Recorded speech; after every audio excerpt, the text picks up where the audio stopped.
Балалар, біз бүгін ұйымдастырған іс-әрекетімізде өте қауіпті тақырыбында. Бұл сабақты бастамас бұрын мен сендерге азғантай ғана видеоролик тамашалатамын. Када қалдырмаңыз. Қызған сым өрттің ең жиі себебі. Газды жанған күйінде қалдырмаңыз. 1 минуттық бейғамдық бүкіл үйді өртке орайды. Сапасыз ұзарғышпен арзан сымдарға сенбеңіз. Олар тез қызып, бірден отқа айналуы мүмкін. Сіріңке мен зажигалканы балалардың қолы жетпейтін жерде сақтаңыз. Бір сіріңке үлкен өрттің бастамасы. Ас дайындап жатқанда телефонға немесе басқа нәрсеге алаңдамаңыз. Плита секунд сайын бақылауды қажет етеді. Кішкентай балаларды үйде жалғыз қалдырмаңыз. Өрт көбіне ойламаған жерден шығады. Үйден шығар алдында барлық электр құрылғыларының сөнгеніне көз жеткізіңіз.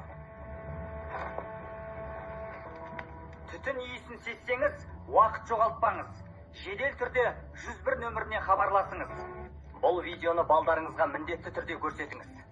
Абай болыңыз. Өзіңізді және жақындарыңызды қорғаңыз. Біз видеода көргендегідей, мен сендерге былай да түсіндіріп айтпақшымын. Бұл біздің өмірімізде күнделікті кездесетін жағдай. Яғни біздің үйімізде мынандай ұзататын тоқ мынандай переносымыз бар, я? Бәріміздің үйде бар, я? Осы переносаға ешқандай жоламаңыз балалар. Аналарыңыз былай қоса салыңдар, бізге қосуға болмайды деп айтамыз. Өйткені тоқ мына переносаға келіп тұр екен балалар. Осы переносаға, я, переносаға үйімізде аналарымыздың мынандай телефонды қуаттайтын зарядка бар, я, үйімізде бәріміздің әкеміздің, ағамыздың. Егер әкелерің, аналарың, ағаларың телефонды зарядкаға қоя сал, телефонды зарядкадан алып кел десе, бізге ол болмайды. Өйткені мынаған тоқ келіпті. Тоқ қайдан шығады? Өрт қайдан шығады? Тоқтан шығады. Егер мына тоқтан қатты тоқ келіп тұрса, мынадан өрт шығып кетуі мүмкін балалар. Мына өрт ешқандай мынаған тиіспейміз. Түсіндік пе? Біз тек қана өзіміз зақымдамаймыз. Бүткіл отбасымыз, бәріміз зақым шегуіміз мүмкін. Аналарымыз да өйткені сіз өткенсіздер. Сондықтан да мынандай электр тоғынан ешқандай жоламаймыз. Жарай ма?